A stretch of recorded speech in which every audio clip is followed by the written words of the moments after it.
Oke, kali ini kita bakal bedah satu cerita yang gila banget. Ini kisah nyata loh tentang seseorang yang saking putus asanya malah bikin perjanjian sama makhluk gaib. Awalnya sih solusi, tapi ujung-ujungnya jadi mimpi buruk yang gak bisa dilepasin. Penasaran kan? Yuk kita langsung mulai aja.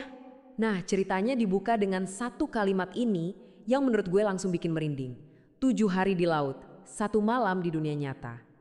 Gimana tuh? Dari sini aja kita udah dikasih petunjuk kalau di cerita ini batasan antara dunia kita sama dunia mereka itu udah tipis banget. Waktu aja jalannya beda, gila kan? Oke, kita masuk ke bagian pertama, hancur dan putus asa. Jadi, ini nih titik awalnya. Semua kejadian aneh ini bermula dari kondisi si narator yang lagi di titik paling rendah dalam hidupnya. Keputusasaan inilah yang jadi semacam kunci buat ngebuka pintu ke dunia lain. Coba deh kalian bayangin posisinya. Hidupnya itu bener-bener hancur lebur. Usahanya bangkrut, badannya sakit-sakitan terus. Pernikahannya juga gagal. Udah jatuh ketimpa tangga lah istilahnya. Dan di tengah semua masalah itu, dia tuh gak minta jadi kaya raya loh. Dia cuma pengen satu hal, hidup normal lagi. Simpel kan? Tapi justru karena keputusasaan inilah, dia jadi gampang banget nerima tawaran apapun. Dari siapapun, yang penting bisa keluar dari masalah. Lanjut ke bagian 2, kereta kencana tengah malam. Nah, di saat-saat paling putus asa itulah tiba-tiba datang undangan yang super aneh. Undangan dari dunia lain yang bener-bener bikin realitas dia jadi buyar. Prosesnya ini kayak di film fantasi. Jadi pas banget tengah malam ada kereta kencana emas turun dari langit dan yang lebih aneh lagi dia ngerasain kayak rohnya keluar dari badan. Dia bisa lihat jasadnya sendiri masih tidur di kasur. Terus rohnya ini dibawa pergi naik kereta itu ke tengah laut. Keretanya langsung nyemplung ke pusaran air dan di bawah sana ada istana emas. Bener-bener di luar nalar. Pas sampai di istana itu dia lihat ada seorang ratu duduk di singgasananya. Kata si narator cantiknya itu luar biasa. Cantik yang gak manusiawi gitu. Saking cantiknya sampai kerasa mustahil ada manusia secantik itu. Cantik tapi sekaligus bikin agak ngeri. Dan tanpa basa-basi sama sekali, si ratu ini tiba-tiba nanya, "Mau menikah denganku?" Bayangin, lagi bingung, lagi putus asa, sadar ini bukan di dunia normal, tiba-tiba dilamar. Ya udah, tanpa pikir panjang, si narator langsung iyain aja. Keputusan sepersekian detik yang bakal ngubah hidupnya selamanya. Oke, kita masuk ke bagian 3, pernikahan dengan sang ratu.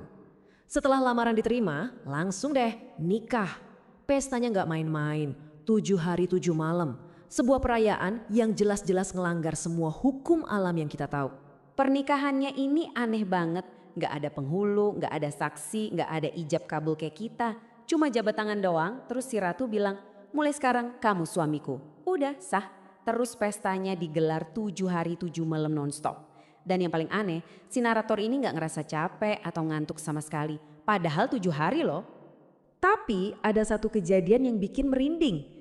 Jadi setiap kali suara azan dari dunia manusia kedengeran sampai ke istana itu, semua aktivitas langsung berhenti. Semuanya, semua penghuni istana itu langsung diam kaku kayak patung. Ini nunjukin sesuatu kan, kalau ada kekuatan yang lebih besar yang bahkan ditakuti sama makhluk-makhluk sekuat mereka.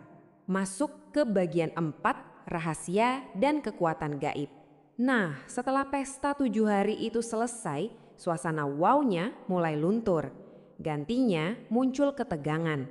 Pelan-pelan identitas asli si istri ini mulai kebongkar. Ini nih momen pertamanya curiga. Jadi pas dilihat kulit si ratu ini mulus banget, sempurna. Tapi pas disentuh rasanya beda total. Kayak sisik ular, kasar gitu. Kebayang gak sih anehnya? Apa yang mata lihat beda sama apa yang tangan rasain. Ini petunjuk pertama yang bikin dia ketakutan. Dan puncaknya di sini, saat mereka ciuman, rahasia paling gedenya kebongkar. Ternyata lidah si ratu itu bercabang 2, kayak lidah ular. Udah di titik itu gak ada keraguan lagi. Dia langsung sadar, dia udah nikah sama siluman ular. Oke, setelah 7 hari di alam gaib, dia boleh balik ke dunia manusia. Tapi perjanjiannya tetap jalan. Nah aturannya gini, pertama dia harus nyiapin satu kamar khusus, kamar hijau. Kedua, dia harus baca mantra yang dikasih sama si ratu. Dan ketiga, si ratu ini cuma bakal datang di malam-malam tertentu aja, yaitu malam Selasa Kliwon sama Jumat Kliwon.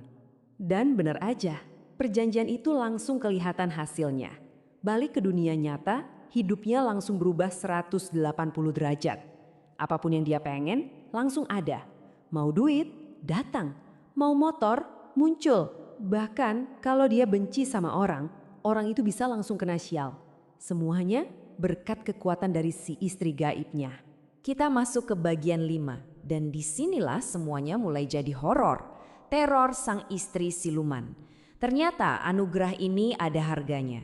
Titik baliknya adalah waktu dia memutuskan buat nikah lagi sama perempuan manusia biasa di tahun 2019.